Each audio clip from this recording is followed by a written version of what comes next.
Buen día muchachos, ¿qué tal? ¿Cómo están? Voy a llamar lista al final, sí, porque estoy solo y prefiero empezar la clase porque es algo larga, ¿verdad? Eh, entonces llamo al final así no les pongo ausente. Hola, profe, y te ponemos mientras en el chat los nombres. No hace falta. Al final me voy a llamar. Bueno, No, garrísima eso de controlar después por uno a uno. Bueno, esperen que voy a proyectar y vamos a empezar.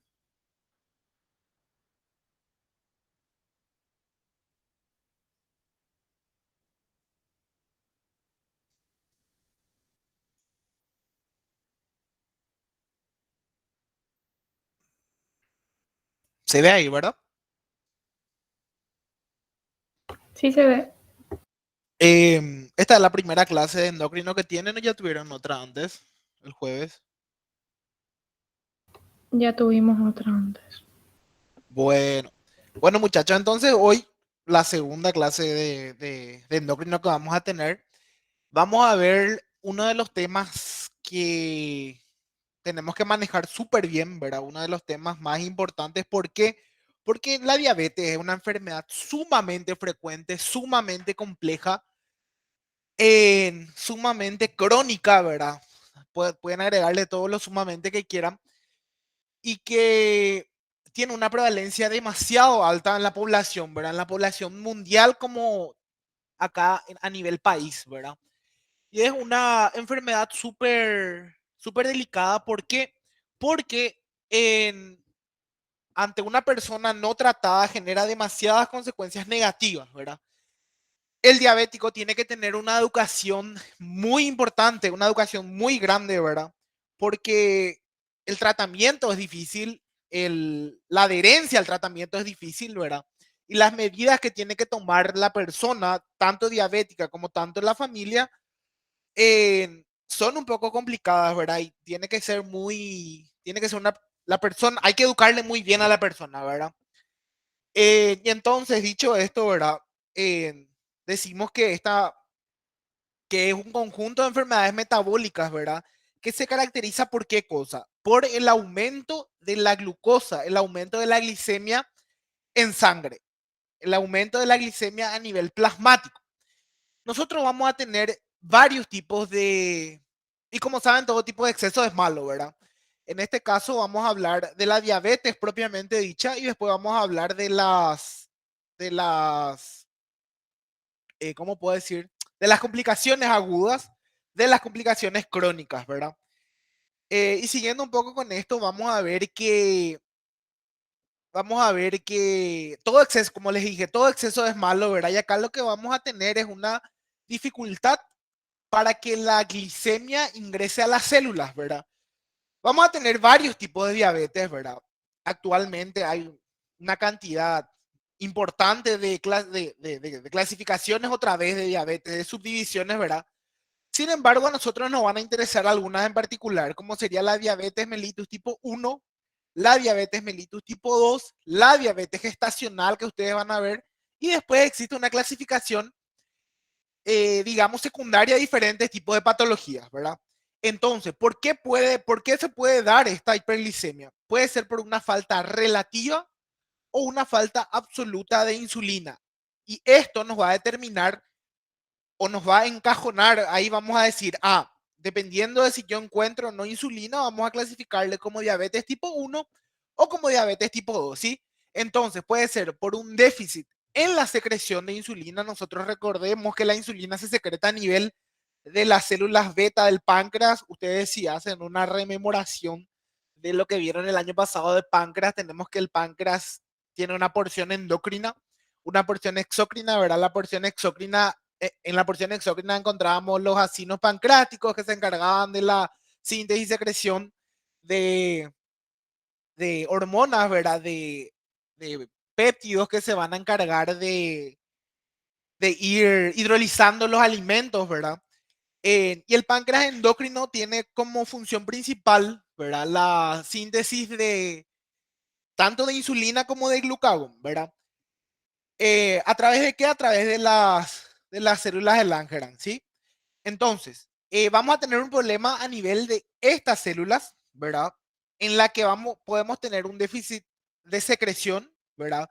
Podemos tener bien una destrucción total de estas células o bien el problema puede estar a nivel de nuestros tejidos periféricos, ¿verdad?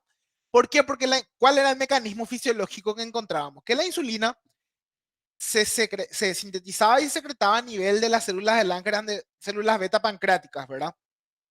Esta insulina se va hasta la célula, vamos a ver ese proceso, ¿verdad? Se va hasta la célula, se une a un receptor y a través de un proceso, ¿verdad? Celular, esto hace que se exprese poros, ¿verdad? Proteínas de membrana para que la glucosa pueda entrar a las células, ¿verdad? Especialmente en donde, en las células de músculo esquelético, en las células, en los adipocitos, ¿sí? Entonces eso hace que la glucosa pueda ser utilizada en estos tejidos, sobre todo el 90% en el músculo esquelético, para justamente producir energía. O sea, eso es lo que posteriormente a través de la cascada bioquímica y demás que ustedes vieron todo el año pasado, ¿verdad? Que yo claramente no me acuerdo bien, finalmente genera la moneda energética, ¿verdad? Que es la ATP y demás. Entonces, básicamente ese era el mecanismo fisiológico, ¿verdad? Y a nivel hepático se generaban la glucogenólisis y demás, ¿sí? Entonces, todos estos mecanismos vamos a ver comprometidos en esta patología. Vamos a ir estratificando un poco más después. Entonces, se puede dar, como dije, por un déficit en la secreción de la insulina, ¿verdad? Desde el punto, desde el vamos sería eso, ¿verdad? Desde las células beta del páncreas, por defectos en su acción ya sería a nivel periférico, ¿verdad? O sea, puede haber una resistencia a esta insulina, entonces evidentemente no se va a expresar la proteína de membrana para que se posibilite el ingreso de glucosa y vamos a tener una acumulación de glucosa en sangre, ¿verdad? Vamos a ver a qué nos va a llevar eso, o directamente por ambos mecanismos, ¿verdad? Y después, ¿verdad? Esta hiperglucemia crónica, esta acumulación de glucosa a largo plazo, puede llevar justamente a complicaciones tanto microvasculares como macrovasculares. Vamos a ver cuáles son las. Y no solo eso, ¿verdad? Sino también complicaciones agudas y crónicas, ¿sí? Bueno, y la Asociación Americana de Diabetes, ¿verdad? Establece ciertos criterios diagnósticos que es mandatorio que ustedes sepan. Estos son los del 2012, pero básicamente ya salió el del 2019, pero básicamente es lo mismo, ¿verdad? Profe, Sí, no no sé pasó si a mí nunca, no, pero ¿verdad? no pasa tu bebé, se quedó en diabetes mellitus. Pensamos que era tu introducción. Y dos nomás pasé, pero voy a proyectar pantalla completa, proyecté una sola pestaña, pero bueno,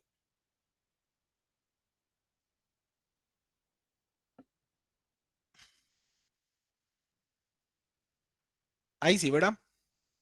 Ahí sí, profe. Bueno, esto era lo que les dije hace rato, ¿verdad? Y ahora estamos hablando de los criterios diagnósticos, ¿verdad? O sea, cómo yo diagnostico cómo yo le hago el diagnóstico a un paciente de diabetes mellitus. Y hay varias formas, ¿verdad? Hay varios parámetros que yo podría tener en cuenta. Es mandatorio que ustedes conozcan estos 4 parámetros que cita acá. Si ustedes recordarán, la vida media del eritrocito, ¿cuánto es? La vida media del eritrocito es de 120 días, ¿verdad? Nosotros, midiendo la hemoglobina glicosilada, le llamamos y se abrevia de esta forma, ¿verdad? Podemos diagnosticar diabetes, ¿verdad? ¿Cuánto es el valor que tenemos que encontrar de esta hemoglobina glicosilada para hacer un diagnóstico, una aproximación diagnóstica de diabetes? Y tiene que ser mayor o igual a 6,5, ¿sí? ¿Qué nos traduce esta hemoglobina glicosilada? Esta hemoglobina glicosilada es la que le desenmascara al paciente mentiroso. ¿Por qué? Porque nosotros van a ver ustedes el día de mañana que van a solicitar análisis para su paciente, ¿verdad? Le van a solicitar hemograma, glicemia en ayunas, hemoglobina glicosilada o glicada, ¿verdad?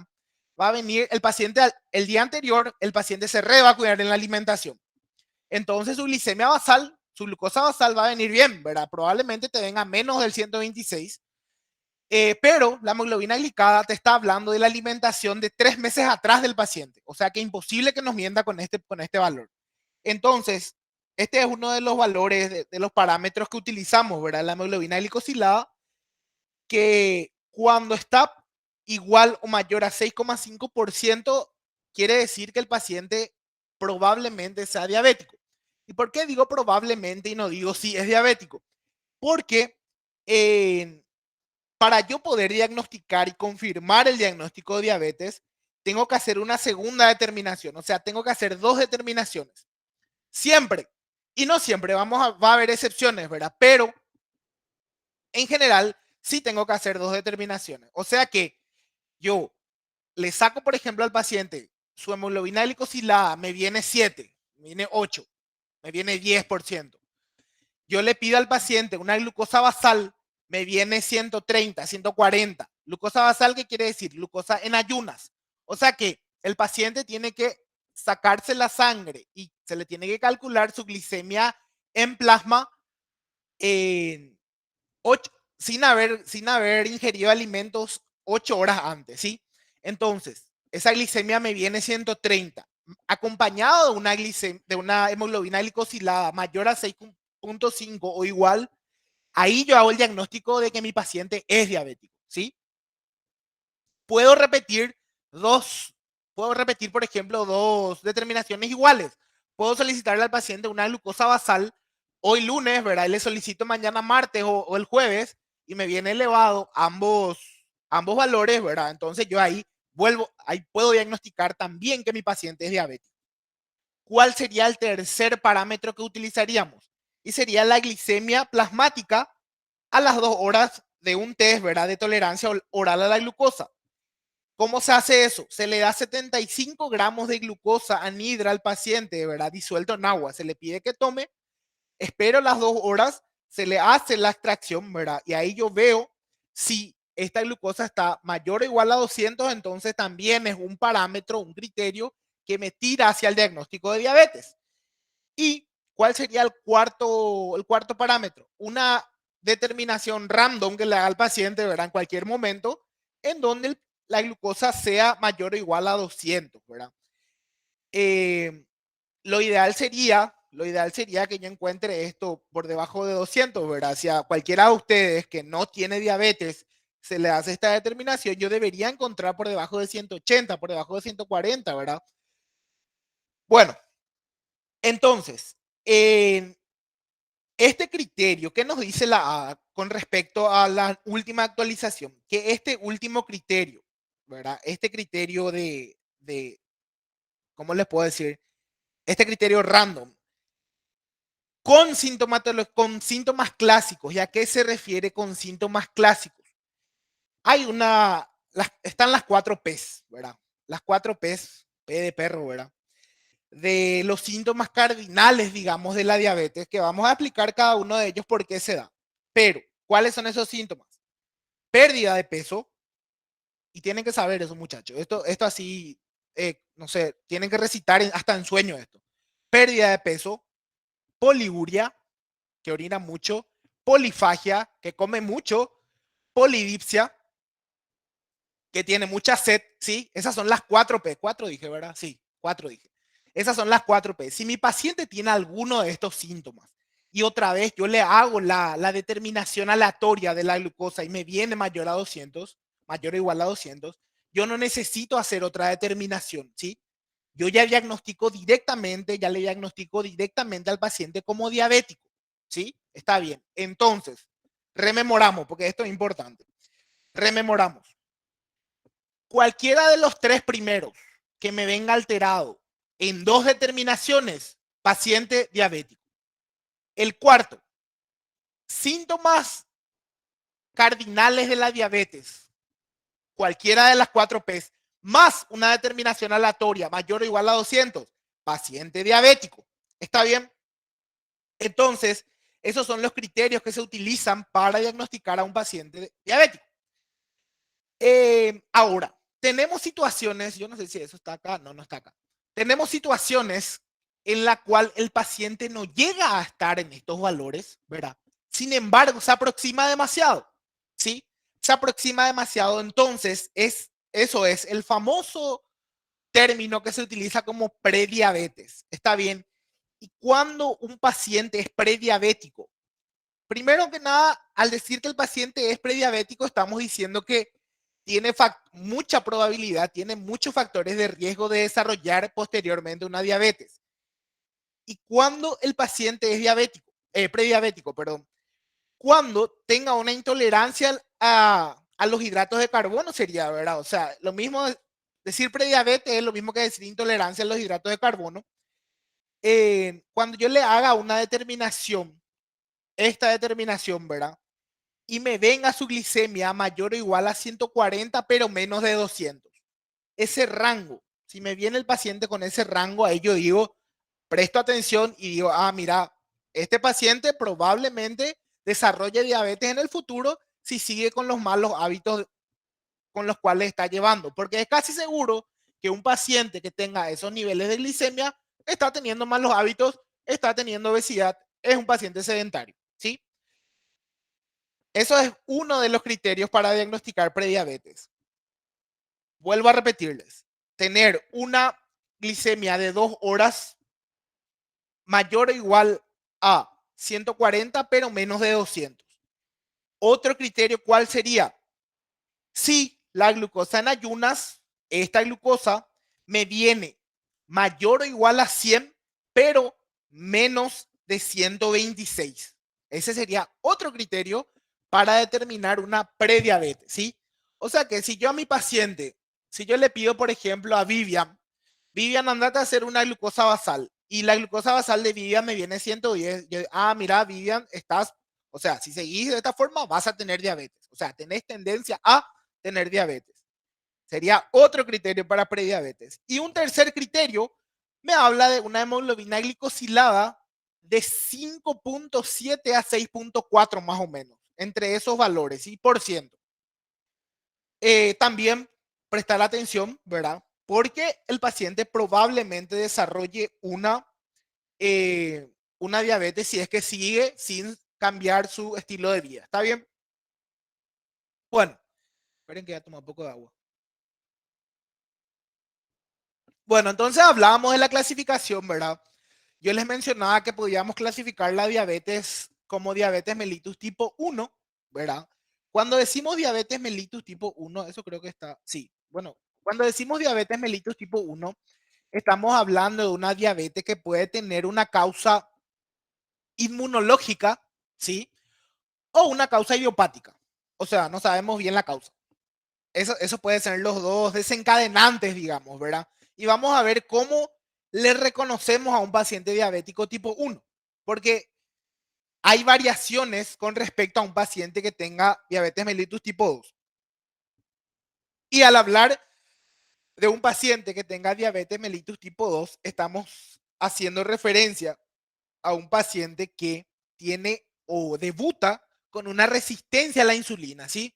El paciente va a tener células beta funcionantes, el paciente va a producir insulina, sin embargo, el problema va a estar en la periferia, ¿sí? El problema va a estar en sus células musculares, el problema va a estar en sus células adiposas, ¿sí?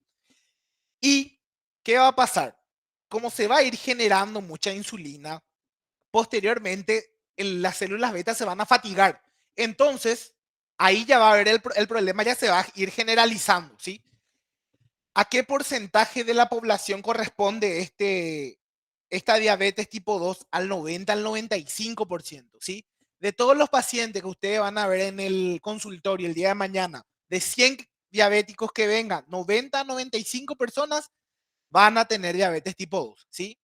La proporción de diabetes tipo 1 es menor, y las otras sí que menor todavía, ¿verdad? En la que vamos a ver otros tipos, ¿verdad? Como sería la diabetes tipo MODY, la diabetes mitocondrial, diabetes por otras causas que citan acá, ¿verdad? Y la diabetes gestacional, que es entre 0,3 al 3% nada más, y que se activa en el embarazo justamente por los cambios fisiológicos que se van generando. Bueno, y al hablar de la diabetes mellitus tipo 1 en particular, decíamos que tenía una causa inmunológica, ¿verdad? O una causa idiopática. La mayor parte de estas causas, ¿verdad? Es idiopática, o sea, no sabemos por qué. Sin embargo, cuando hablamos de la destrucción autoinmune, tenemos que hablar de la participación de quién. Es como que las células, ¿verdad? Las células de la HLA van a cablear acá, ¿verdad? Van a empezar a atacar al organismo, a las células propias, ¿verdad? Entonces van a ir destruyendo las propias células beta. eh, ¿Y por qué se puede generar eso? Y se puede generar por destrucción de quién, o sea, de quién hacia qué. Y destrucción de los linfocitos. Va a haber una destrucción a nivel, creo que hay un gráfico. Acá está. Bueno, les voy a explicar con este gráfico. Bueno, tiene que haber primeramente una predisposición genética, de hecho, ¿verdad? Y vemos involucrado acá al HLA de R3, de R4, ¿verdad? Entonces, ¿qué ocurre? Entonces se genera una respuesta por los linfocitos T citotóxicos, ¿verdad? Y por los linfocitos T colaboradores. ¿Y por qué se genera esta respuesta?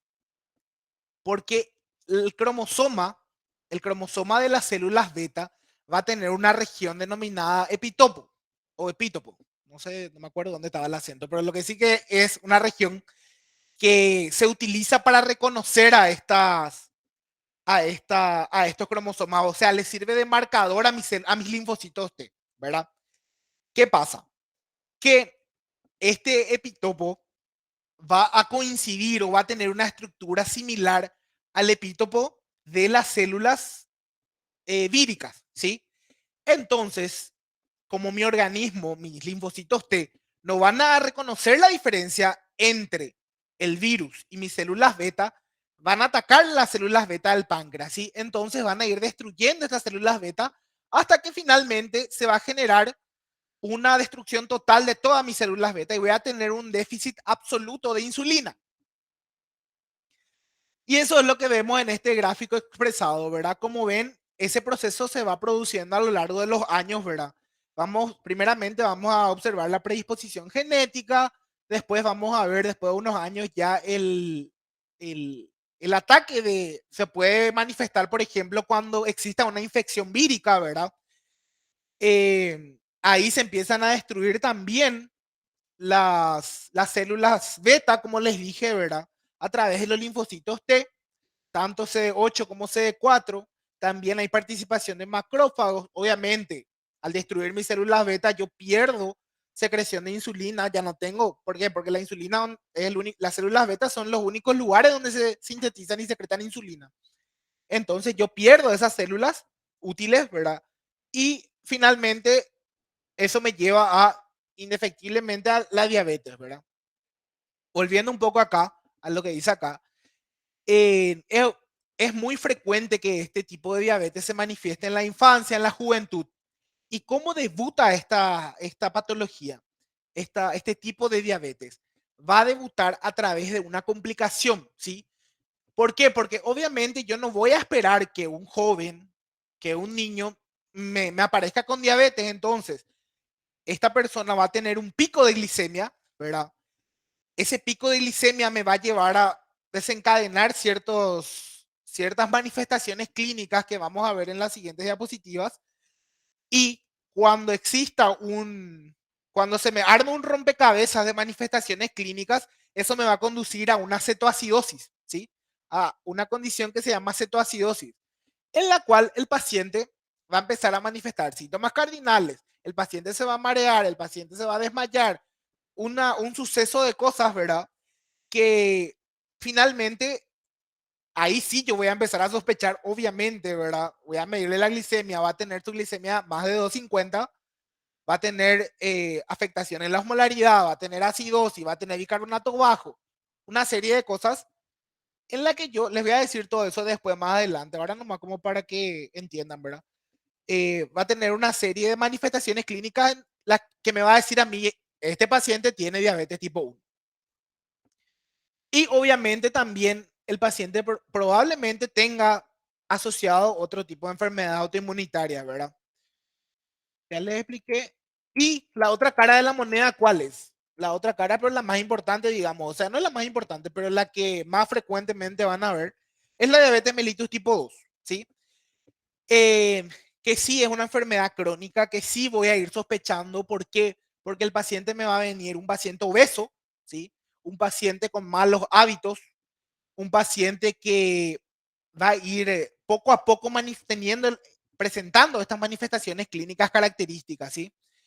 Y así como les dije hace rato, el problema donde inicia acá, inicia a nivel de los tejidos periféricos, ¿sí? Inicia a nivel del músculo, a nivel del hígado, a nivel de los adipocitos. ¿Cómo? Generando una resistencia a la insulina. Primeramente, yo voy a tener una insulina muy elevada en sangre, ¿sí? Una insulina que nos va a facilitar el ingreso de glucosa a nivel de las células, ¿verdad? Entonces, todo eso me va a llevar a qué cosa? A que nos exprese las proteínas, las GLUT4 a nivel del músculo y demás. Entonces, en un principio sí va a haber una compensación, ¿verdad? El páncreas va a trabajar a toda máquina para tratar de compensar ese déficit, va a generar más insulina, más insulina, más insulina, pero va a llegar cierto momento en el que se va a fatigar, ¿sí? Eh, esto es lo que o sea, esto es lo que yo le estoy diciendo nomás. Entonces, ¿qué va a pasar? Va a presentar síntomas agudos del paciente. Poliuria, ¿verdad? El paciente va a orinar mucho. ¿Por qué va a orinar mucho, muchachos? Porque en el plasma, ¿qué va a pasar? Al no poder ingresar la glucosa a la célula, ustedes tienen que recordar el carácter que tenía la glucosa. La glucosa tenía la capacidad de atraer agua, ¿verdad? Consigo podía atraer agua. Entonces, el paciente, como no puede utilizar la glucosa, el organismo va a buscar eliminar esa glucosa por algún lugar, ¿sí? ¿Dónde lo va a hacer o por dónde lo va a hacer? Por el único lugar que tiene es el riñón, ¿verdad? ¿Por qué? Porque por el riñón se eliminan los desechos y demás. Y si ustedes se acuerdan por fisiología, la glucosa en el riñón se reabsorbía a nivel del túbulo contorneado proximal por los transportadores SGLT1 y SGLT2 en un 100%. No es normal jamás que una persona tenga glucosa en orina, que tenga glucosuria. Pero estos pacientes van a empezar a orinar mucho justamente por estímulo de la glucosa, ¿verdad? La glucosa va a traer agua, eso va a aumentar el estímulo. Y al traer agua, ¿qué va a ocurrir? ¿Verdad? Ya les tiro de paso este dato, una hiponatremia, ¿sí? Una hiponatremia, ¿por qué? Porque se va a disolver el sodio que se encuentra en el plasma. A la vez, ¿qué va a ocurrir en este lugar? A la vez, el hígado va a empezar a liberar glucosa, ¿sí? El glucógeno que tenía almacenado el hígado va a empezar a hidrolizarse, ¿verdad? Y va a empezar a tirar glucosa y eso va a contribuir a que se genere más hiperglicemia, ¿sí? Polidipsia. El paciente, como orina mucho, se está deshidratando. Como se está deshidratando, se activa el centro de la sed. Como se activa el centro de la sed, el paciente va a tener unas ganas inmensas de tomar agua, ¿sí? De hidratarse, ¿verdad? Entonces el paciente va a tomar mucha agua. Ustedes le van a preguntar y les va a decir, sí, estoy tomando mucha agua, tengo mucha sed, ¿sí? Pérdida de peso. ¿Por qué el paciente va a tener pérdida de peso? Porque la lipólisis va a estar sumamente aumentada, ¿sí? En general son pacientes obesos, ¿sí? Son pacientes obesos. Justamente la obesidad es un factor muy importante que colabora con la aparición de esta diabetes mellitus tipo 2, inclusive, inclusive reduciendo el peso corporal, ¿verdad? Bajando el índice de masa corporal, podemos detener esta diabetes mellitus si se logra controlar eso a tiempo. Pero si no, ¿verdad? El paciente va a ir haciendo lipólisis, ¿verdad? A su vez, en los tejidos periféricos se van a ir generando, en vez de producción de proteínas, se va a ir generando destrucción de proteínas, destrucción de ácidos, o sea, liberación de ácidos grasos, sí. Se va a generar polifagia. Obviamente, al destruir proteínas musculares, mi organismo va a interpretar como que necesita proteínas, como que necesita lípidos, porque encima otra vez tengo lipólisis y el paciente va a tener muchísima hambre. También sí, ¿verdad? Visión borrosa. ¿Por qué se genera visión borrosa? Porque disminuye la presión intraocular, ¿verdad? Disminuye la presión intraocular, el paciente puede tener cataratas, van a haber complicaciones a nivel de los vasos retinianos, ¿verdad? va a haber deformación de vasos, les voy a explicar todo eso después. Y las complicaciones a largo plazo pueden ser vasculares y no vasculares, ¿verdad? Pueden ser microvasculares o macrovasculares y no vasculares también, ¿verdad? Como las cataratas, puede haber hígado graso, ¿verdad? Todo eso que ya les dije. Bueno, acá hablo otra vez de la diabetes tipo 2, en donde dice que suele manifestarse entre edades intermedias o avanzadas de la vida, ¿verdad? Pero también puede aparecer en niños, ¿verdad? Si el niño tiene sobrepeso, evidentemente va a tener un factor de riesgo, ¿verdad?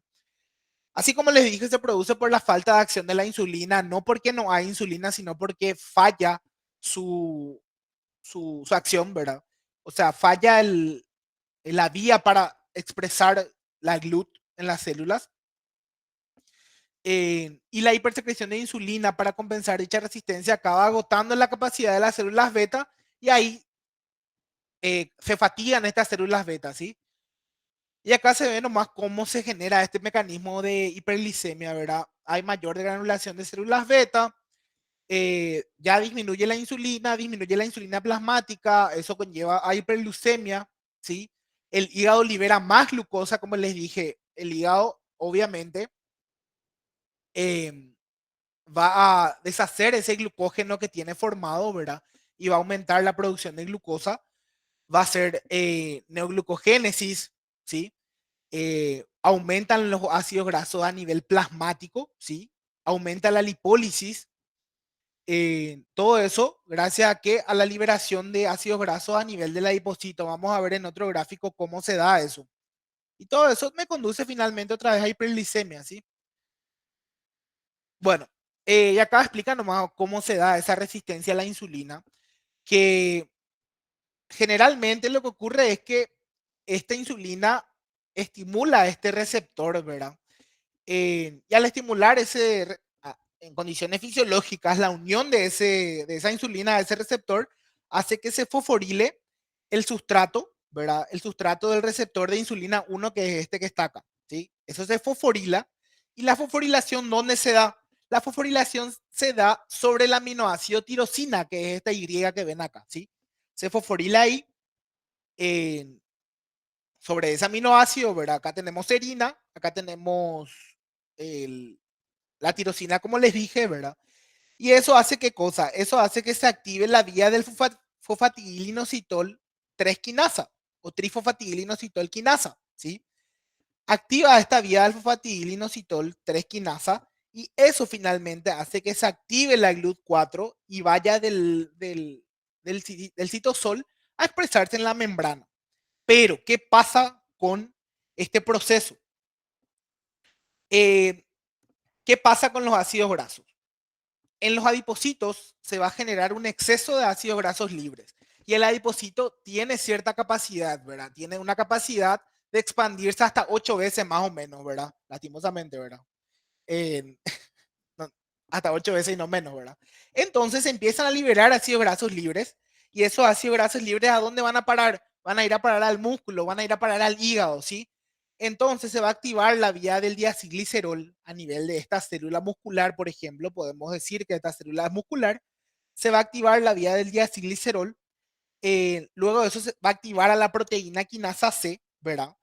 Entonces esta proteína quinasa C va a fosforilar a este sustrato del receptor de insulina sobre su porción o sobre el aminoácido de serina. ¿Y eso qué genera? Eso genera una inhabilitación de este sustrato del receptor de insulina. Entonces no se puede expresar, no se puede generar todo este proceso. Y al no generarse este proceso, evidentemente la glucosa no puede ingresar a la célula y se genera acumulación de glucosa a nivel del torrente sanguíneo. ¿Está bien? Entonces, como veníamos diciendo, este déficit de insulina, ¿qué me lleva? Me lleva a aumentar la lipólisis, la persona baja de peso, ¿verdad? Obviamente, como les dije hace rato, se disminuye la utilización de la glucosa a nivel del músculo, por ejemplo. Eso me lleva a que el paciente esté asténico, esté cansado, ¿verdad? No puedo producir energía. Me lleva a que el paciente tenga más hambre, ¿verdad? Como ya le dije hace rato, me lleva a que se genere una hiperglicemia, me lleva a que se libere glucosa en la orina, ¿verdad? Y eso, como les dije hace rato, desde ningún punto de vista está bien, ¿verdad? ¿Por qué no está bien? Y porque eso me trae consecuencias sumamente negativas, ¿sí? La pérdida de glucosa a través del riñón me lleva a cambios sumamente graves, ¿verdad? Me lleva a hiperfiltración, me lleva a aparición de proteinuria, me lleva a daño en los podocitos, ¿verdad? Me lleva a daños en la membrana glomerular, ¿verdad? Me lleva a que se genere esclerosis y finalmente me lleva a qué cosa? A un daño, a una insuficiencia renal, ¿sí? Digamos, ese sería el último paso ya para un paciente diabético crónico, ¿verdad? Bueno, genera una diuresis osmótica por lo que les dije hace rato, ¿verdad? La glucosa, perdón, la glucosa va a traer agua, ¿verdad? Eso hace que el paciente orine mucho. Y el hecho de orinar mucho, como les dije, me llevaba a que se active el centro de la sed y se genere la polidipsia, ¿verdad? Que el paciente tome mucha agua. Me avisan a las 8:45 porque yo tengo que dar la clase en fisio después y tengo que terminar puntual. O sea que no creo que lo logre. Bueno, eh, acá dicen los 8 contribuyentes para la hiperglicemia. Si ustedes se acuerdan del efecto incretina, ¿a qué llamábamos efecto incretina? Llamábamos efecto incretina al proceso que se generaba cuando ingeríamos alimentos y a través de las células L a nivel gastrointestinal o a nivel intestinal, ¿verdad? Se generaban justamente estas incretinas, ¿verdad? El GLP-1 o péptido simil-glucagón, ¿verdad? Y este péptido simil-glucagón, ¿qué hace? Este péptido simil-glucagón va a activar o va a generar o va a estimular a la liberación de insulina por el páncreas, ¿verdad? Entonces, cuando yo tenga una diabetes, ese efecto incretina disminuye, ¿sí? Entonces, por ende, como les dije, como estimula la salida, la liberación de insulina, también disminuye la secreción de insulina, ¿verdad? Aumenta la disfunción de neurotransmisores, de las catecolaminas, ¿verdad? Aumenta la reabsorción de glucosa a nivel renal. ¿Por qué? Porque la única vía que tengo para eliminar glucosa es el riñón. Va a aumentar la secreción de glucagón, ¿verdad? Por las células pancreáticas, ¿verdad? Aumenta la producción hepática de glucosa por el mecanismo que ya les expliqué. No se capta mucha glucosa, no se capta luego de hecho glucosa por el músculo y aumenta también la lipólisis, ¿sí? Todo eso ya vimos y eso, todos estos factores que ustedes tienen que saber bien, finalmente me llevan a qué cosa? A una hiperglicemia, o sea, contribuyen a que se produzca esta hiperglicemia, ¿sí? Eh, este, no dice mucho, tipo, hablan más les hacen la comparación de cómo en el obeso se genera una predisposición mayor a la, a la hiperinsulinemia, ¿verdad? Al aumento de insulina en sangre, ¿sí? Eh, versus a cómo estaría en una persona normal, ¿verdad? Entonces, es repetir más de lo mismo, ¿verdad? Bueno, ¿qué diferencia vamos a ver? Primeramente, nosotros vamos a mirarle a los pacientes, ¿verdad? Vamos a tenerle a dos pacientes. Por un lado, a un paciente diabético tipo 1, por otro lado, a un paciente diabético tipo 2. El paciente diabético tipo 1 va a tener probablemente una causa o idiopática, decíamos, o autoinmunitaria, ¿sí? El 90% de los diabéticos tipo 2, ¿verdad? Nuestro otro paciente probablemente sea obeso, probablemente tenga síndrome metabólico. Ustedes ya recuerdan todos los criterios para diagnosticarle a un paciente como síndrome metabólico, ¿sí? O sea, como paciente portador del síndrome metabólico. Y como les digo, probablemente el paciente tenga por lo menos sobrepeso, ¿sí? No necesariamente tiene que ser un obeso mórbido, ¿verdad? Sino que con un sobrepeso ya, ya puede aparecer esta patología. ¿Por qué? Porque no es necesario solamente la obesidad, o sea, es el factor que más contribuye, pero además vamos a necesitar una contribución genética, ¿verdad? Una persona que tenga familiar de primer grado con diabetes, ¿verdad? Por ejemplo, que el papá o la mamá de Karina tenga diabetes, quiere decir que Karina va a tener un riesgo 10 veces mayor que una persona que no tenga familiares de primer grado con diabetes de desarrollar diabetes. ¿Entienden? Entonces, seguimos haciendo las comparaciones. El diabético tipo 1, ¿verdad? Nuestro paciente diabético tipo 1, como les dije, va a tener un déficit absoluto de insulina. El tipo 2 va a tener resistencia a la insulina y una deficiencia relativa a la insulina, ¿sí? El paciente diabético tipo 1 generalmente va a debutar en la juventud, en la adolescencia, ¿verdad? Y eventualmente esto se prolonga a lo largo de la vida. Yo no puedo reconstituir esas células beta que están destruidas, ¿verdad?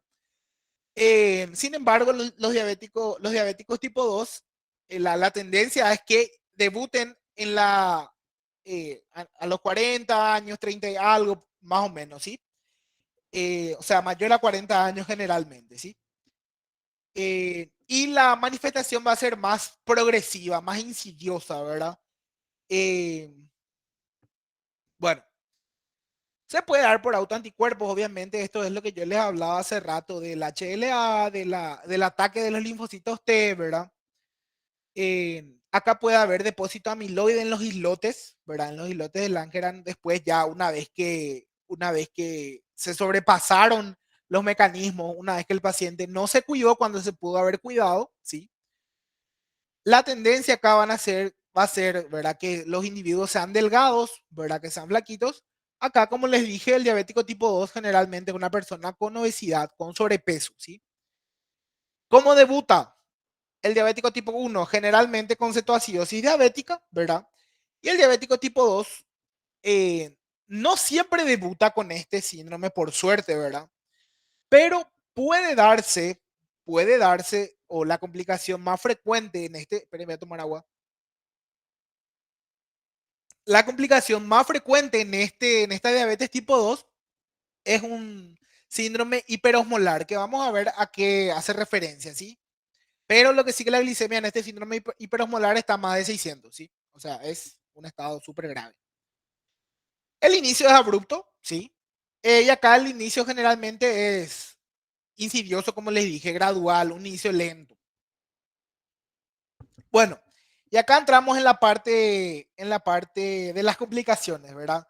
Tenemos tres complicaciones agudas principales, ¿verdad? Tenemos una cetoacidosis diabética, que yo les dije que vamos a ver mayoritariamente en quiénes, en los diabéticos tipo 1. Es el mecanismo de debut generalmente de estos diabéticos, ¿sí? Eh, Creo que habla luego de eso. Sí, habla acá de eso. Tenemos un estado hiperglicémico, hiperosmolar, ¿verdad? Un síndrome hiperosmolar en, en el que, en el que vamos a ver también una clínica medio parecida. Sin embargo, acá no van a haber cuerpos cetónicos, ¿verdad? Porque el organismo logra todavía compensar, digamos, mantener esa glicemia, ¿verdad? Logra, o sea, no mantener la glicemia, ¿verdad? Pero logra que no se llegue a la producción de cuerpos cetónicos, ¿verdad? No va a haber la acidosis que ya hay acá. Y otra tercera complicación es la hipoglicemia, ¿sí?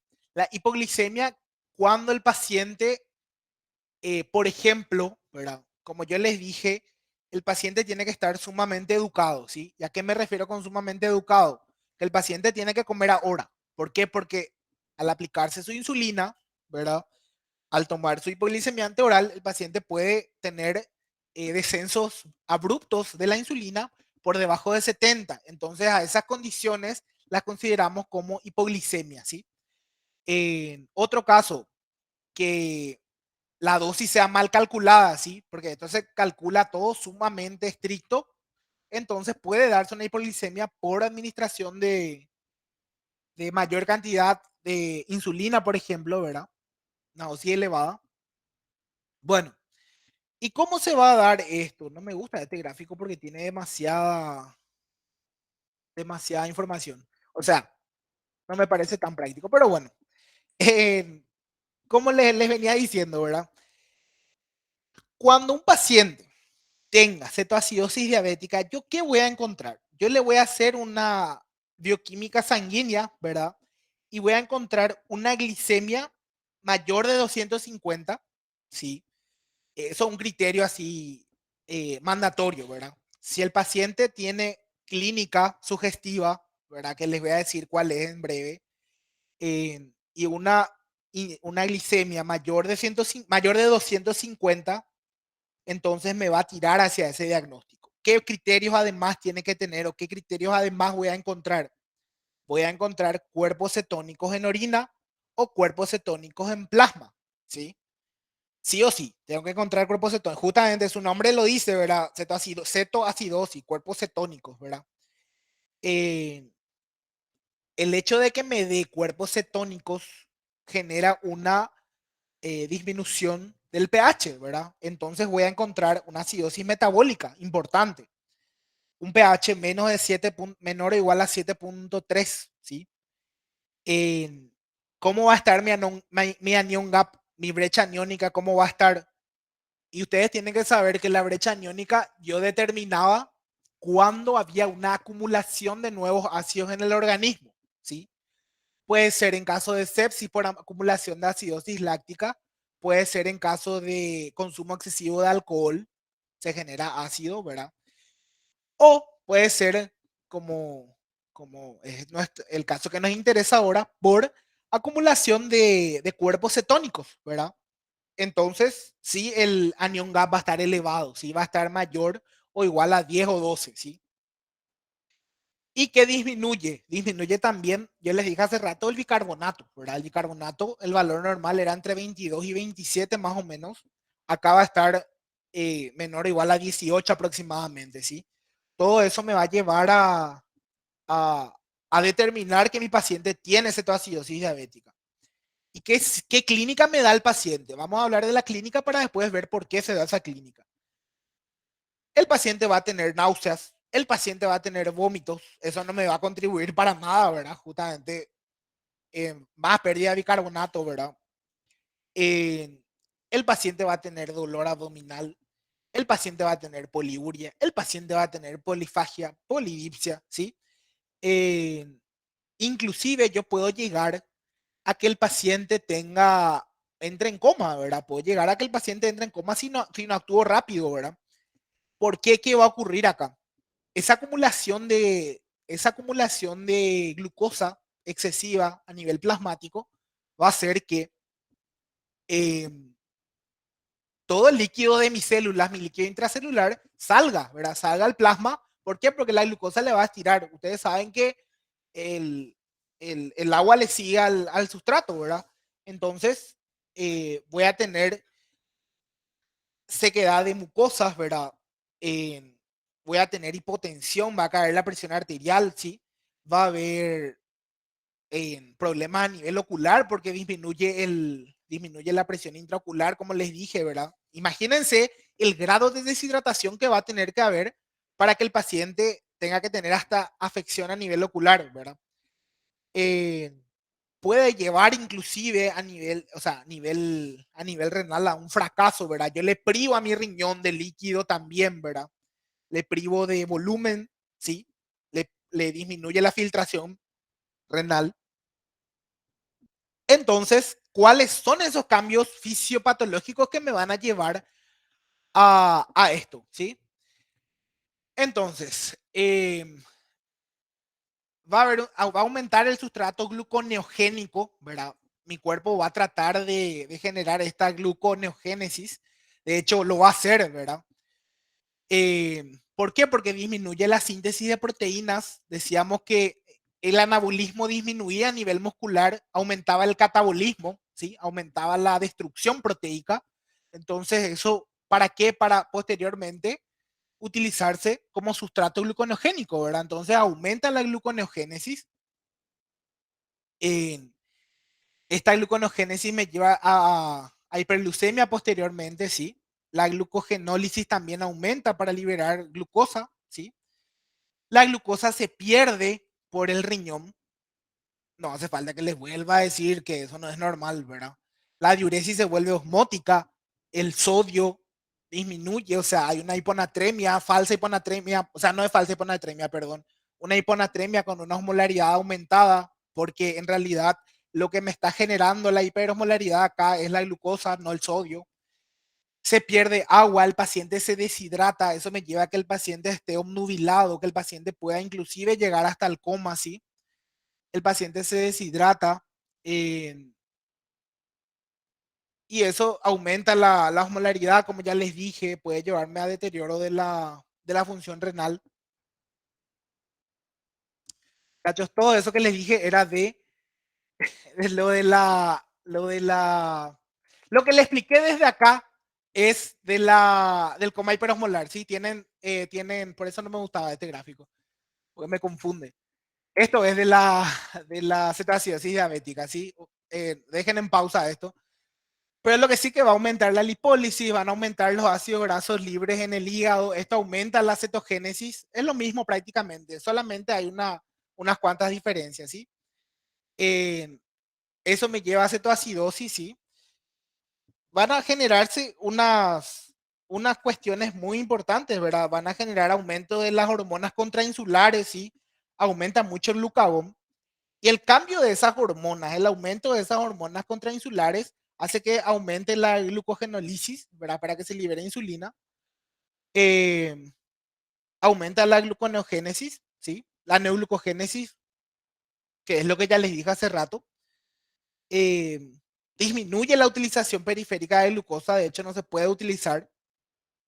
Y todo eso finalmente a qué me va a llevar? A una hiperglicemia, ¿sí? La diuresis va a estar osmótica también en este lugar. Y ahí se empieza a generar cuerpos cetónicos a través de estos precursores, como les dije, ¿verdad? A través del proceso catabólico que se daba en las proteínas a nivel del músculo, ¿verdad? Y el hecho, como les dije ya también, el hecho de que aumente de que aumenten los cuerpos cetónicos me lleva a una acidosis, ¿verdad? Eh, También, ¿qué ocurre? Aumentan las catecolaminas, ¿sí? Aumenta la adrenalina y noradrenalina. ¿Eso qué hace? Eso hace que, o contribuye a que aumente también la lipólisis. Y ahí aumenta la producción también de cuerpos cetónicos, ¿sí? Entonces, estos cuerpos cetónicos se van a generar a partir de esa reserva de proteína y a partir de los ácidos grasos libres que se liberaron, que fueron hasta el hígado, que se utilizaron para hacer gluconogénesis. ¿Está bien? Bueno, los síntomas que les dije sí están bien. Esos síntomas que les dije o sea, era dentro de la cetoacidosis diabética. Y ahora también pasamos a lo que sería el coma hiperosmolar, ¿verdad? El síndrome hiperglicémico hiperosmolar, no cetóxico le pueden decir, ¿verdad? En donde, ¿cuáles van a ser los criterios para que yo defina este síndrome hiperosmolar? Los criterios van a ser los criterios laboratoriales, digamos, ¿verdad? No me voy a guiar por esta diapositiva, pero los criterios laboratoriales van a ser una glicemia mayor a 600, como le decía, ¿verdad? En la cetoacidosis era mayor o igual a 250, acá es mayor a 600. Acá van a haber cuerpos cetónicos negativos, ¿sí? O un poco positivos nada más, ¿sí? Esa es la diferencia. Acá dice ausencia o dice ausente o mínima cetogénesis, ¿verdad? El pH arterial va a ser mayor a lo que era en la cetoacidosis porque justamente no tengo cuerpos cetónicos, ¿sí? Pero ¿qué va a ocurrir acá? Acá mi osmolaridad va a estar sumamente aumentada, ¿sí? Mi osmolaridad va a estar más de 320 más o menos miliosmoles, ¿sí? Y mi bicarbonato no va a estar tan reducido va a estar reducido, pero va a estar por encima de 18, ¿sí? No va a estar por debajo de 18 como ocurría en la cetoacidosis. ¿Y cuáles son las manifestaciones clínicas? Y muy similar al otro, ¿sí? Muy similar.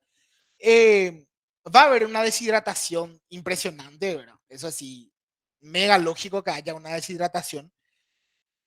¿Por qué? Porque mi diuresis va a estar súper osmótica, ¿verdad? Va a estar súper osmótica porque obviamente tengo una glicemia de 600. Imagínense la cuantía de esa glucosa en sangre, ¿sí?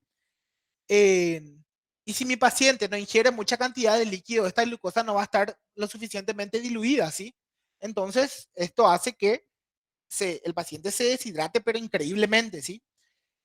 ¿Eso a qué me lleva? ¿Qué les parece que puede ocurrir con eso? Y bueno, la alteración del nivel de conciencia va a ser altísima, ¿verdad? Mucho más posible, ¿verdad? Mucho más, ¿cómo les puedo decir? Mucho más visible, digamos, que lo que ocurriría en la cetoacidosis, ¿verdad? Acá vamos a ver que el paciente, así como su nombre lo dice, también se le denomina a este cuadro como coma hiperosmolar, ¿verdad? Porque el paciente entra en coma, ¿verdad? El el paciente puede convulsionar, millones de cosas, ¿verdad? Le puede pasar al paciente. Ya les dije lo de los datos laboratoriales. ¿Y en qué tipo de pacientes vamos a ver este coma hiperosmolar? Pacientes diabéticos tipo 2, ¿sí? En pacientes diabéticos tipo 1 vamos a ver la cetoacidosis diabética. No es exclusivo, ¿sí? No quiere decir que un paciente diabético tipo 1 no pueda tener un coma hiperosmolar o un síndrome hiperosmolar. No, yo no estoy diciendo eso. Pero, sin embargo, es más frecuente nomás, ¿verdad? Bueno. Acá hace una comparación de ambos procesos. Así como les dije, la glucosa otra vez, la cetoacidosis diabética divide en leve, moderado a severo, ¿verdad? El parámetro de glucosa plasmática que usamos es 250. En el síndrome hiperglicémico hiperosmolar no cetóxico utilizamos el parámetro de 600, ¿verdad? El pH está disminuido, sin embargo, no está disminuido en el síndrome hiperosmolar como estaría disminuido en la cetoacidosis diabética, ¿sí? Lo mismo con el bicarbonato. Las cetonas a nivel de los cuerpos cetónicos, a nivel, a nivel de la orina o a nivel del suero, acá sí o sí están positivos, acá puede no estar positivo, o sea, no está positivo o puede estar en una cuantía muy disminuida, ¿sí? La osmolaridad acá está sumamente aumentada, ¿verdad? Más de 320 y acá varía, ¿verdad? Varía esto. El anion gap, ya les dije, es por acumulación de ácidos, ¿sí? Obviamente acá va a estar aumentado, acá puede variar. Y el estado mental acá va a ir variando de acuerdo a la gravedad. Sin embargo, acá, como ya les expliqué por qué, va a estar sumamente aumentado, ¿verdad? Eh, entonces, eso es lo que va a ocurrir, ¿verdad? Junto a esta hiperglicemia en el síndrome hiperosmolar, también puede haber acidosis. Yo, como les dije, ¿verdad? Puede ser, pero muy leve, como les dije, puede ser un poco más de 7.3. Y nosotros recordemos que el valor normal para diagnosticar acidosis es de 7.35 a 7.45, ¿verdad? Eh, Sin embargo, hay, ¿verdad? O sea, es algo para que llame la atención, ¿verdad? Eh, bueno, y acá habla de la tercera complicación, digamos, ¿verdad? De la tercera complicación que es la hipoglicemia. ¿Por qué dice que es la emergencia más común? Y así como les dije, porque el paciente justamente tiene que, o esta hipoglicemia tiene que desencadenarse porque el paciente o no comió cuando tuvo que haber comido, o el paciente recibió más insulina o más antidiabéticos orales de la dosis que tuvo que haber recibido, ¿verdad? Entonces, esos son cuadros que le lleva a mi paciente a tener hipoglicemia, o sea, una glicemia menos de 70, ¿sí? Eh, y acá habla nomás, le pone la sulfonilurea. La sulfonilurea es un antidiabético oral, ¿sí? Hay muchos antidiabéticos orales, sin embargo, no todos generan hipoglicemia, pero sí la sulfonilurea es uno de los que genera hipoglicemia, perdón. Y esto obviamente me lleva a un daño neurológico. Imagínense privarle a mi cerebro de energía, ¿verdad? E inclusive puede llevar a que el paciente fallezca, ¿verdad? Hay una triada básica que se llama, o triada característica que se llama triada de Whipple, que me va a indicar más o menos, me va a aproximar al diagnóstico, ¿verdad? Que signos y síntomas típicos, ¿verdad? La glicemia diagnóstica, glicemia en sangre diagnóstica, y la reversibilidad del cuadro cuando le doy glucosa al paciente. O sea, el paciente mejora cuando se le suministra glucosa. Y las manifestaciones clínicas típicas de las que habla ahí va a ir variando dependiendo de la cuantía de la glicemia, ¿sí? No va a ser lo mismo que el paciente tenga una glicemia entre 60 y 70 que el paciente tenga una glicemia menor de 50, ¿verdad? Va a ir variando otra vez. Creo que eso están las diapositivas siguientes. Sí, acá está. Es una clasificación que hace la ADA también aparte, ¿verdad? En donde clasifica en tres, ¿verdad?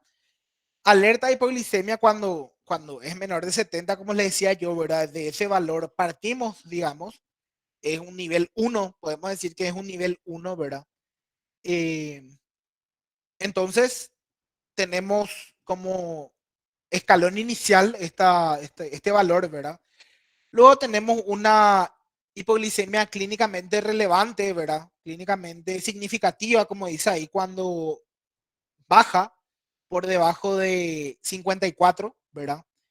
Eh, y luego tenemos una severa, ¿verdad? Que ya requiere asistencia sí o sí, ¿verdad?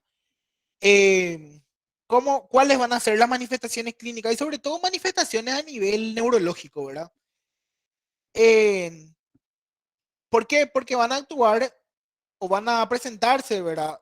Síntomas adrenérgicos, por ejemplo, ¿verdad? El paciente puede temblar, el paciente puede tener síntomas de ansiedad, eh, síntomas también colinérgicos, ¿verdad? ¿Cuáles eran los síntomas colinérgicos?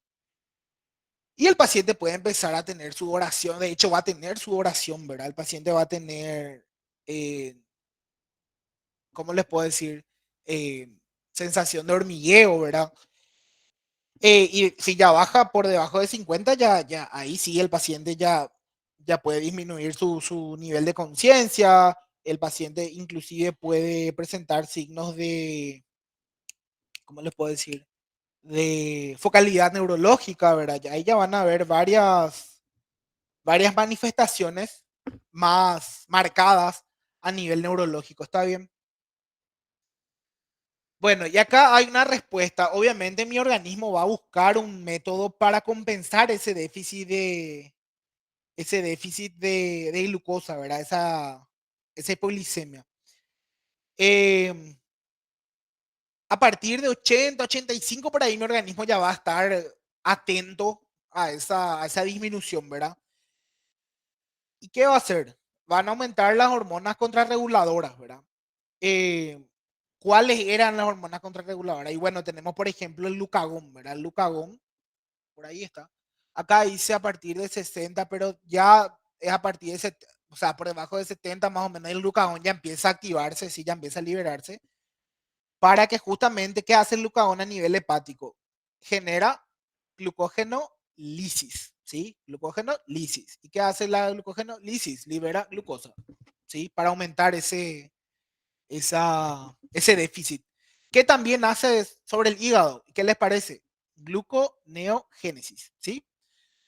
¿Quiénes van a actuar también? Las catecolaminas, los neurotransmisores, ¿sí? Eh, Adrenalina y noradrenalina, o epinefrina y norepinefrina, como le quieran decir, ¿verdad? ¿Qué va a hacer eso? Efecto similar al glucagón, ¿sí? Aumenta qué cosa? La lipólisis, ¿sí? Favorece el uso de ácido graso para generar gluconeogénesis, ¿está bien? Y ya después, a medida que esto va bajando, actúan otras hormonas como son ahí, les dice el cortisol, la ACTH, la hormona de crecimiento, ¿verdad? Eh, y van a actuar sobre todo en qué caso, y esto tienen que atender bien, van a actuar en casos agudos, sí, en forma aguda. No tanto ya cuando esto se prolongue demasiado, no. Es como que se van a ir acostumbrando, ¿sí? Eh, y acá es como ya aparecen los síntomas neuroglucopénicos que les dije hace rato, ¿sí? O sea, síntomas neurológicos muy marcados. A eso se refiere con neuroglucopénicos, ¿está bien? Bueno, y acá le habla de los síntomas que yo ya les mencioné, ¿verdad? Del temblor, la ansiedad, las palpitaciones a nivel adrenérgico, a nivel del sistema nervioso autónomo, ¿verdad? Y a nivel colinérgico, sudoración, va a haber polifagia, ¿verdad? El paciente, o sea, se va a estimular el hambre, ¿para qué? Para que el paciente ingiera alimento, para levantar esa glicemia, ¿verdad? Eh, ¿Qué otra cosa era que les mencioné hace rato? Ah, y los síntomas neuroglucopénicos. Está acá la debilidad, la somnolencia, la parestesia también que les mencioné, ¿verdad? La parestesia era la sensación de hormigueo, la cefalea, eh, síntomas más marcados como crisis convulsivas, ¿verdad? Puede haber coma inclusive, y así sucesivamente, ¿sí? Bueno, y después tenemos qué hora es. Bueno, Y después tenemos complicaciones crónicas, ¿sí? Las complicaciones crónicas pueden ser ya complicaciones a nivel vascular o a nivel no vascular, como decíamos al empezar, ¿sí? Y cuando hablamos de complicaciones a nivel vascular, podemos hablar de complicaciones microangiopáticas y de complicaciones macroangiopáticas. Cuando decimos complicaciones microangiopáticas, estamos hablando de la famosa retinopatía diabética, de la famosa neuropatía diabética y de la famosa nefropatía diabética. Cuando hablamos de complicaciones macroangiopáticas, hacemos referencia sobre todo a aquellas afectaciones en las que va a estar mediado por placas de ateromas y demás, y favorece la formación de placas ateromatosas, aterosclerosis, y que se genere cardiopatía isquémica, infarto, accidente cerebrovascular, y así sucesivamente. Este es el mecanismo fisiopatológico por el cual se... Esperen que pues ya tengo gallito de que tengo la garganta seca, voy a tomar agua otra vez. Bueno, este es el mecanismo fisiopatológico de las complicaciones microangiopáticas, ¿verdad? Se van a ir acumulando radicales libres de oxígeno, se van a ir acumulando NADH, ¿verdad? Eso va a hacer que se deteriore, ¿qué cosa? Que se deterioren los vasos, ¿sí? Se produce un bloqueo de la glicólisis, ¿verdad? Y eso hace que se desvíe el metabolismo de la glucosa hacia otras vías, ¿verdad? Estas vías que van a ser la vía del diacilglicerol. Alguien quiere entrar ahora a la reunión, pero ya no le voy a aceptar porque ya es tarde. Y hacia las otras vías, como les dije, esa es la vía de producción de sorbitol, ¿verdad? ¿Y a qué me lleva esa activación de esas vías? Y me lleva a alteración de la osmolaridad, me lleva a disfunción endotelial, me lleva a que se generen esta aterosclerosis, como les dije hace rato, ¿sí? Me lleva a que haya una alteración en la transcripción genética, me lleva a, me olvidé lo que les iba a decir, me lleva a múltiples formaciones, ¿verdad? Formación, por ejemplo, a nivel vascular podemos hablar proliferación de factores de crecimiento y ustedes dirán, pero los factores de crecimiento son buenos, ¿verdad? No, no precisamente siempre, ¿verdad? ¿Por qué? Porque en el ojo, ¿qué va a pasar? A nivel ocular, por ejemplo, va a haber angiogénesis, formación de neovasos, ¿verdad? Pero van a ser vasos frágiles, ¿verdad?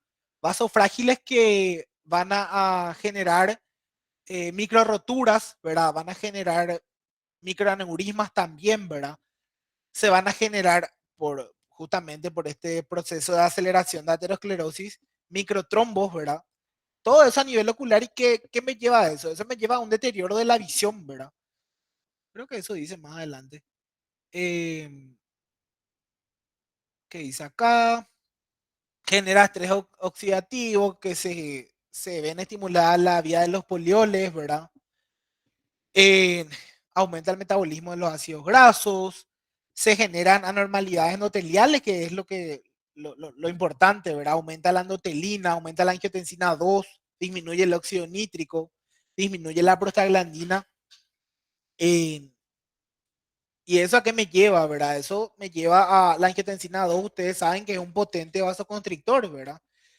Yo les hablaba hace rato de los cambios que iban a haber a nivel glomerular, a nivel renal, ¿verdad? Y todo esto va a hacer ¿qué cosa? Que se vasodilate, por ejemplo, la arteriola aferente, que se produzca una vasoconstricción de la aferente, ¿verdad? ¿Eso qué hace? Mi filtrado, ¿cómo va a estar ahí, verdad? Aumenta, o sea, se genera una hipertensión intraglomerular por la cantidad de glucosa que va a pasar a ese nivel. Hay una hiperfiltración, ¿verdad? Esperen que le voy a aceptar a su compañero o compañera que quiere entrar ahora. Pues le voy a poner mitad de presencia nomás ya. Karen. Ok, este es de más tarde. Bueno, seguíamos entonces. A todo eso me conduce, ¿verdad? Finalmente, ¿a qué me lleva? A esclerosis a nivel renal. Eso tiene que grabarse en la cabeza. ¿Qué me lleva la nefropatía diabética? Esclerosis, ¿sí? Y al generarme esclerosis, ¿a qué me lleva? A enfermedad renal crónica. Un glomérulo que no me sirve, un glomérulo inútil. Glomérulos inútiles riñón inútil, ¿sí? Eh, Disminuye el flujo sanguíneo neural y la oxigenación, ¿verdad? Eso hace que se vayan destruyendo neuronas, se destruyen las neuronas periféricas, ¿verdad? Eh, Hay una disfunción axonal de las células de Schwann, ¿verdad? Las células de Schwann de que se encargaban de la mielinización. Todo esto va generando un proceso en cascada, ¿verdad?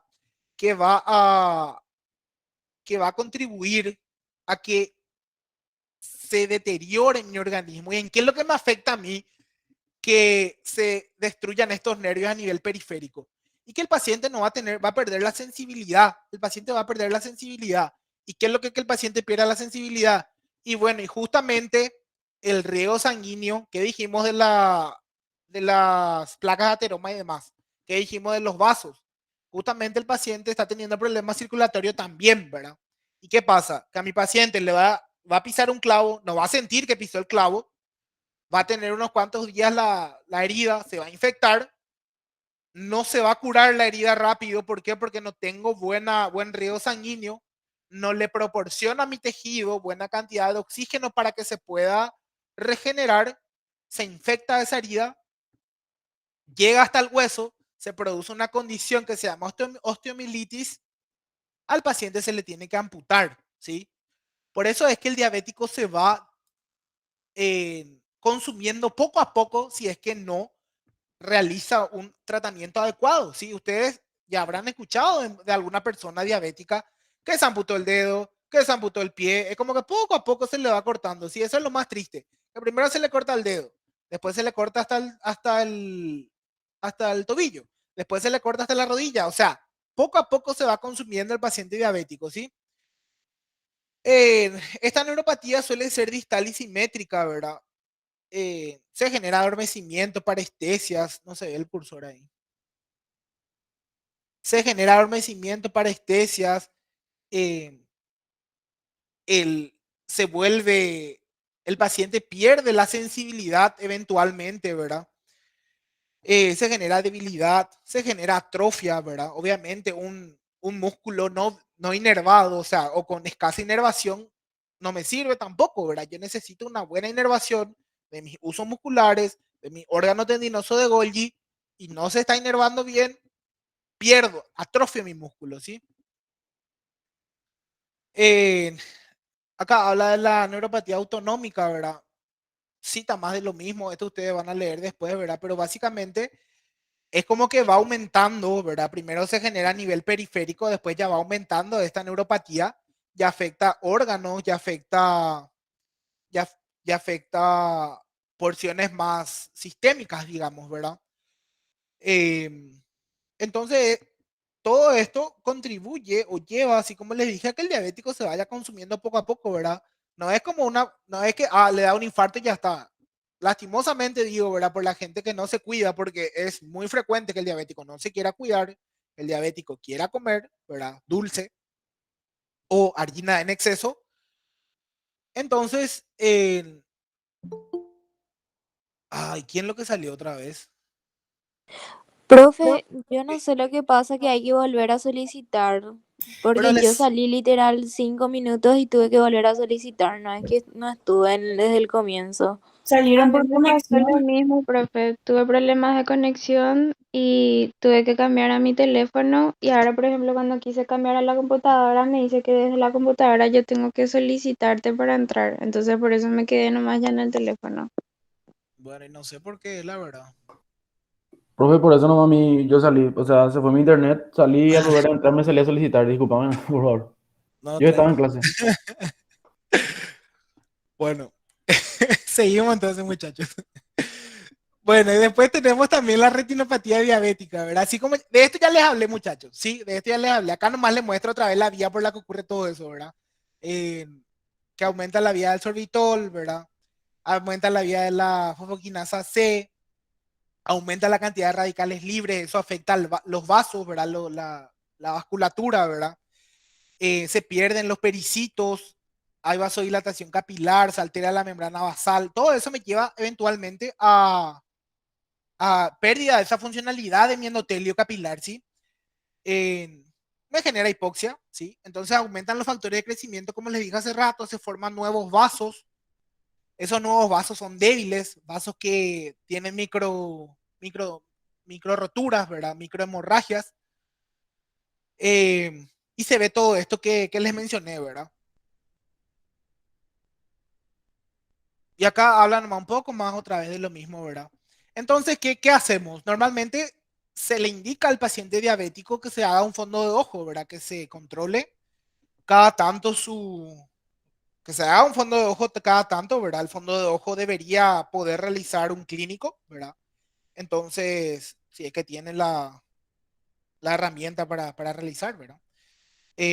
Si no, lo ideal, una persona bien tratada debería consultar con un oftalmólogo, ¿verdad? Para hacer seguimiento justamente. Eh, ¿Cuáles son los síntomas? Visión borrosa, obviamente, puede generar hasta cataratas, ¿verdad? Si yo no genero un buen riego, no le proveo de buena cantidad de oxígeno a algún tejido, ese tejido se deteriora, alguien volvió a salir. No, profe, estoy cambiando de dispositivo porque ya no te escucho corrido. Bueno, Viste que estoy acá.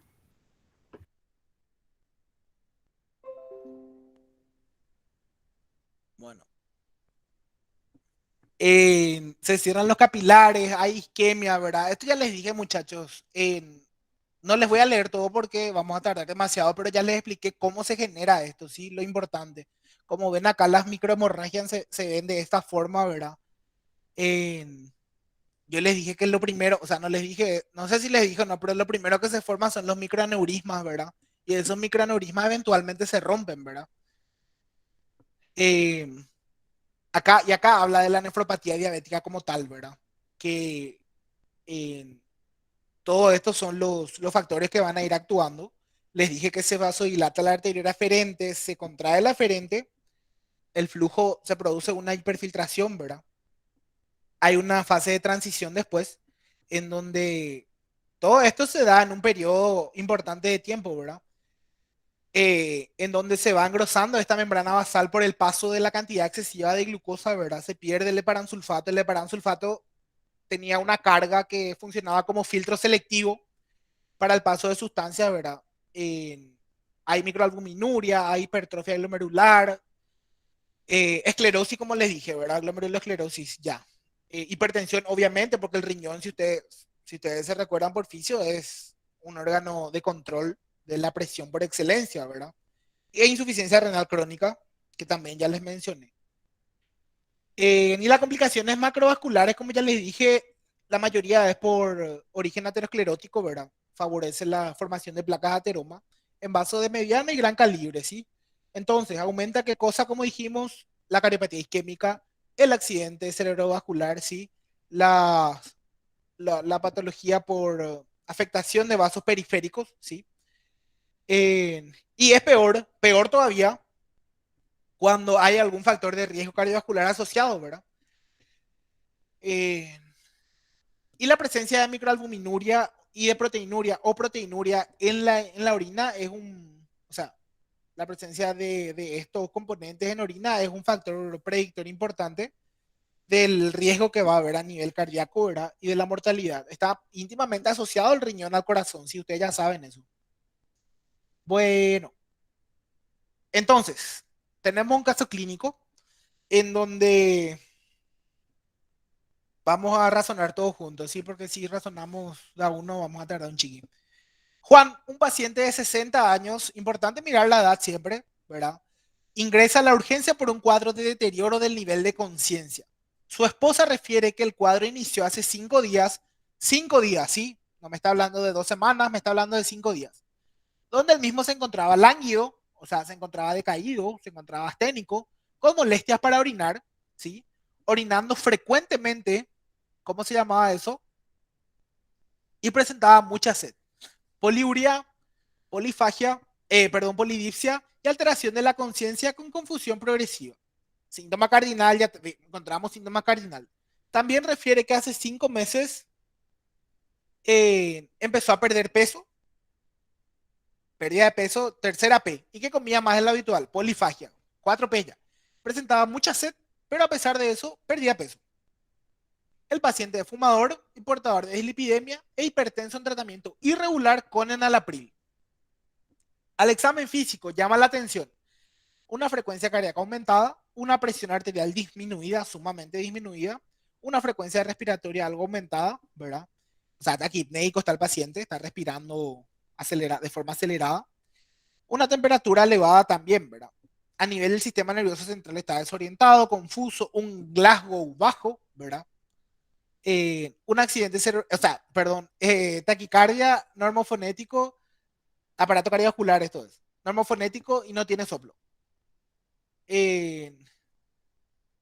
nivel del aparato respiratorio, el murmullo vesicular está conservado y no presenta rales.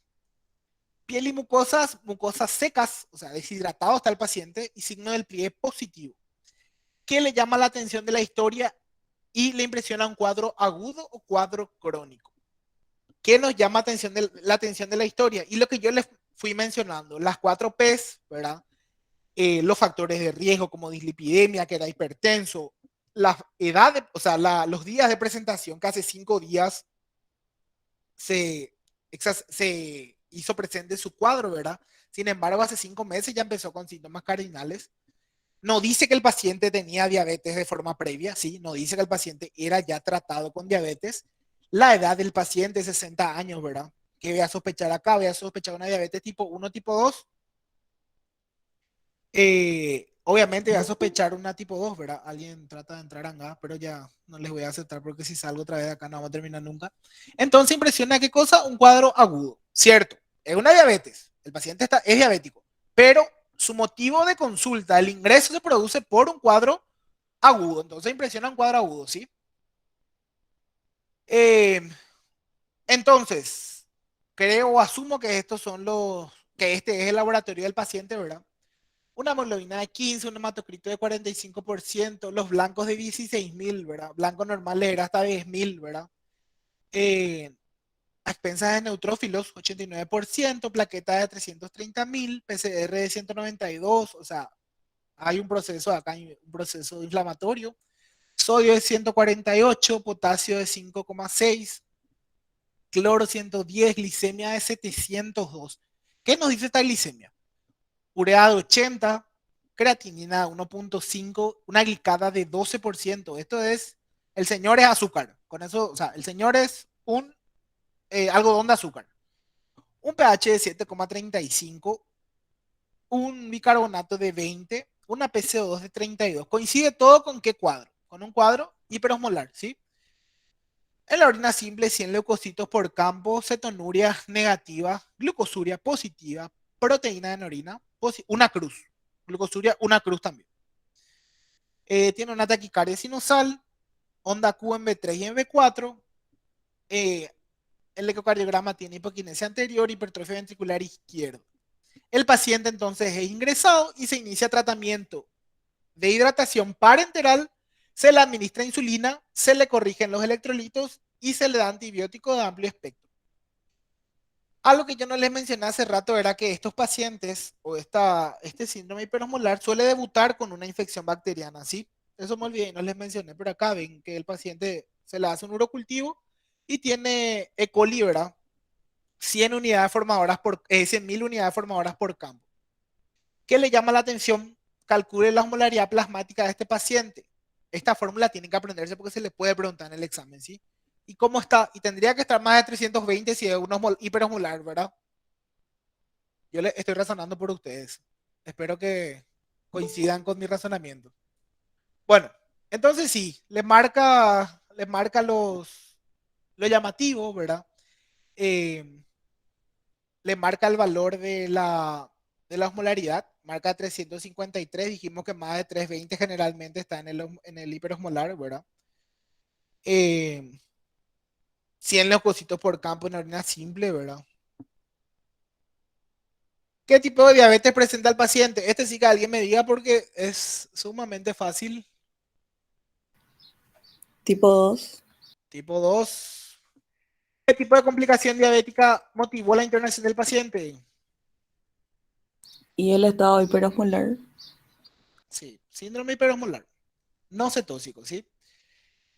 ¿Por qué presenta o sea, ¿Por qué presenta desde hace 5 meses pérdida de peso, polifagia y poliuria?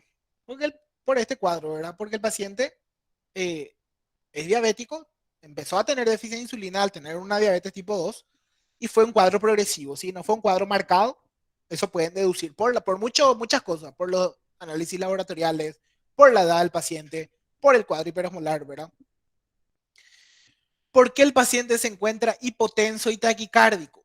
Porque el paciente está teniendo pérdida de líquido, ¿verdad? Está deshidratado el paciente, ¿sí? Una diuresia osmótica, poliuria, pérdida de líquido importante. Se deshidrata.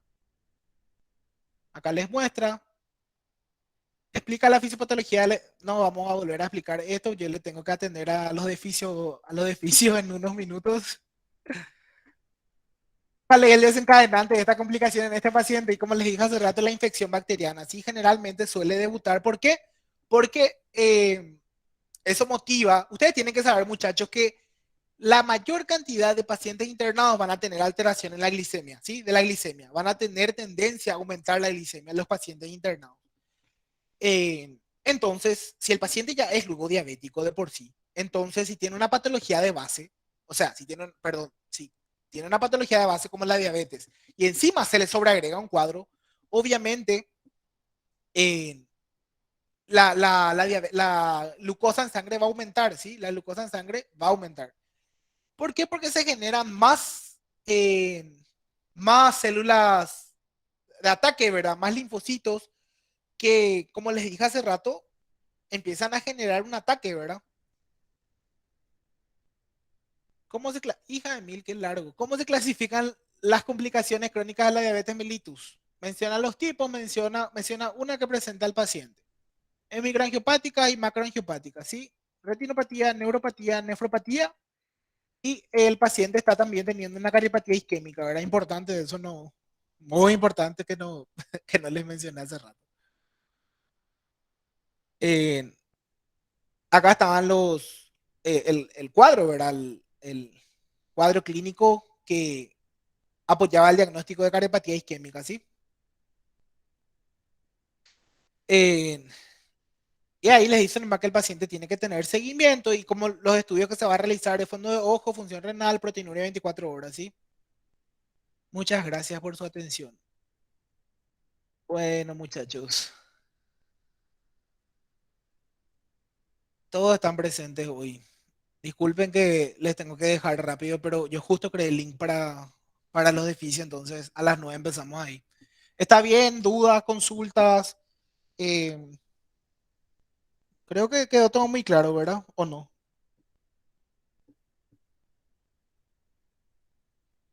Sí, profe. Dale. Está entonces, muchachos, ¿sí? Nos vemos el martes, Dios mediante, y que tengan un buen fin de semana. ¿Está bien? Nos vemos. Chau, chau. Gracias, profe.